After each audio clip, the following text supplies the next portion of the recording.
3 agents, 4 tools. That's 12 separate integrations that you have to build and maintain. Add one more tool to the mix and it's now 15. This gets worse every time your org ships something new because it needs n number of integrations every time you build a new tool.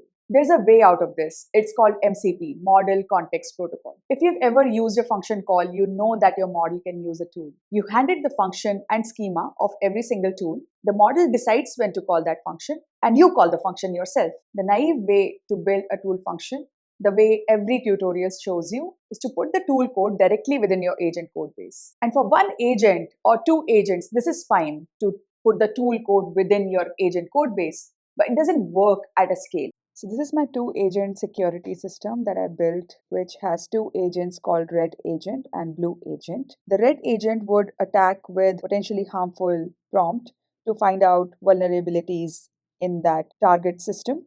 This function uses 2 tool functions or tools called probe target and judge attempt. This probe target takes the system prompt and creates a chatbot on the fly.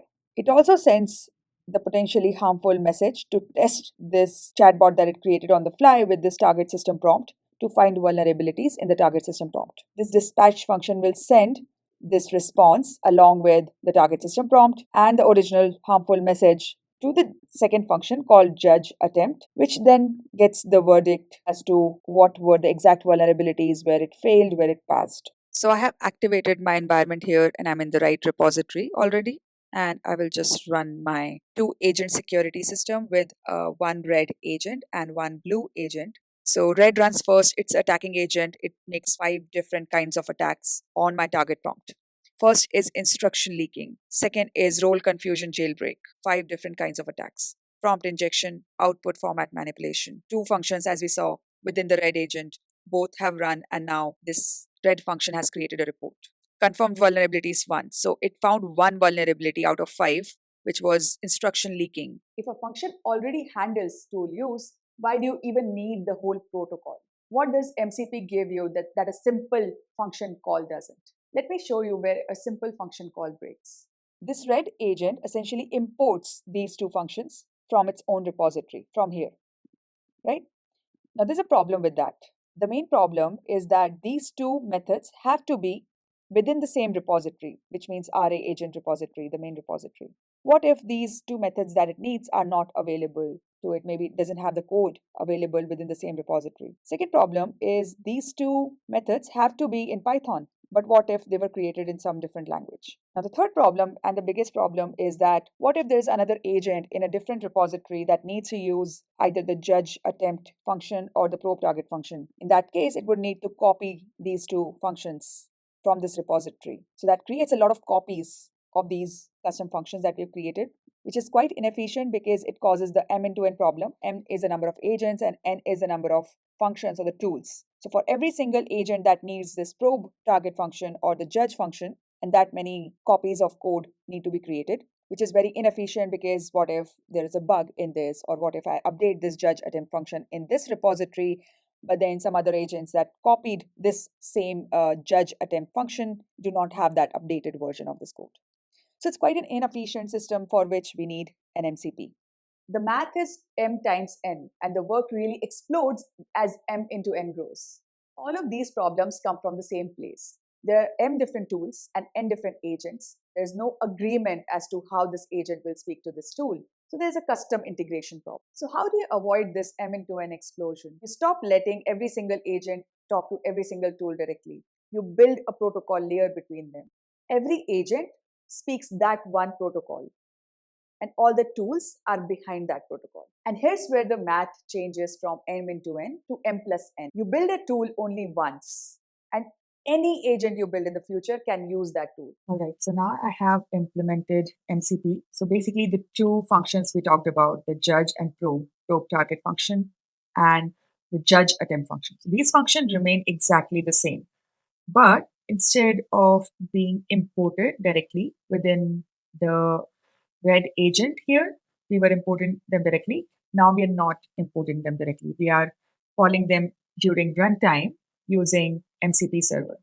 So this is my MCP server code. There's a single server here. I create the server using FastMCP library, and we register this tool and this tool using @mcp.tool. So this registers these two functions within this server, and this mcp.run starts the server and enables the MCP client to discover the tools and to call the tools available within this server. So which are these two? It's actually just a thin wrapper around the same two functions.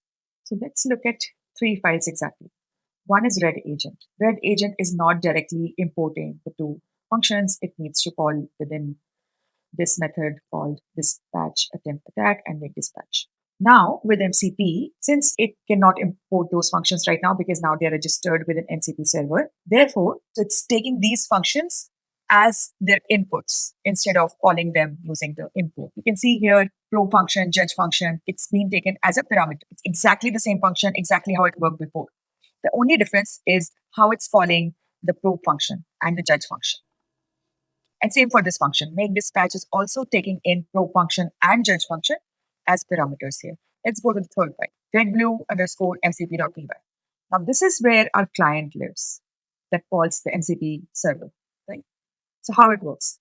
Basically, we have defined these two wrappers around the probe target and judge attempt functions, because these two wrappers, MCP judge function underscore MCP probe function, these are essentially the wrappers around the original functions. And why do we need this wrapper? I'll come to that.